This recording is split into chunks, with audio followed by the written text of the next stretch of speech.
বাংলাদেশ নিজ স্বার্থে সংখ্যালঘুদের সুরক্ষা দেবে, লোকসভায় জয়শঙ্কর। এই বক্তব্যের মধ্য দিয়ে বোঝা যাচ্ছে যে ভারত তার সুর নরম করেছে। এটা হয়তো তাদের পররাষ্ট্র সচিব বাংলাদেশ সফর করে গেছেন। সেই সফরের পর সম্পর্কের যেই পরিস্থিতি সেটা উন্নয়নের জন্য যথেষ্ট পরিমাণ সুর নরম করে জয়শঙ্কর লোকসভায় বক্তব্য দিয়েছেন। এবং খুব গুরুত্বপূর্ণ কথা, বাংলাদেশ নিজ স্বার্থেই সংখ্যালঘুদের সুরক্ষা দেবে, যেই কথাটাই ভারত আজকে বলছে সেই একই কথা কিন্তু গত বেশ কিছুদিন থেকে, গত 2-3 মাস থেকে অন্তর্বর্তী সরকারের প্রধান ডক্টর মোহাম্মদ ইউনূস এবং অন্যান্য উপদেষ্টারা কিন্তু বলছেন। তারা বলছেন যে সংখ্যাগুরু সবাই বাংলাদেশের মানুষ, সুতরাং সংখ্যালঘুদেরকে আলাদা দৃষ্টিতে দেখা হচ্ছে না এবং সংখ্যালঘুদের নিরাপত্তা অন্যান্য জনগোষ্ঠীর নিরাপত্তার সাথে একইভাবে একই সূত্রে গাঁথা। তো যাই হোক, এখন কিছুটা বোধোদয় হয়েছে। এখানে তিনি বলছেন যে ভারত বাংলাদেশ সম্পর্কের টানাপোড়েনের মধ্যে এবার এই বিষয়ে পার্লামেন্টে কথা বলেছেন ভারতের পররাষ্ট্রমন্ত্রী এস জয়শঙ্কর। তিনি বলেন, ভারত আশা করে বাংলাদেশের নতুন সরকার পারস্পরিক স্বার্থ রক্ষায় দিল্লির সঙ্গে বন্ধুত্বপূর্ণ সম্পর্কে আগ্রহী হবেন।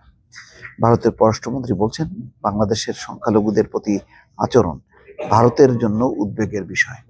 তবে নয়াদিল্লি আশা করে যে ঢাকা তার নিজ স্বার্থে সংখ্যালঘুদের নিরাপত্তার জন্য ব্যবস্থা নেবে।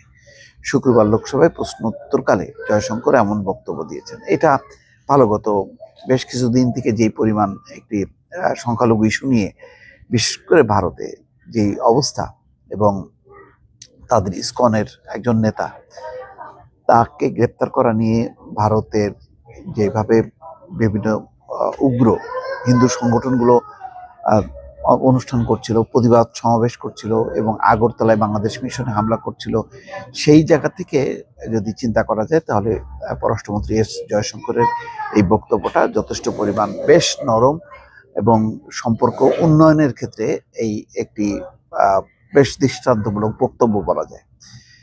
ভারতীয় সংবাদ মাধ্যম দ্য প্রিন্ট বলছে, ভারতের পররাষ্ট্রমন্ত্রী বলেন, সাম্প্রতিক সময়ে বাংলাদেশের সংখ্যালঘুদের উপর একাধিক হামলার ঘটনা ঘটেছে।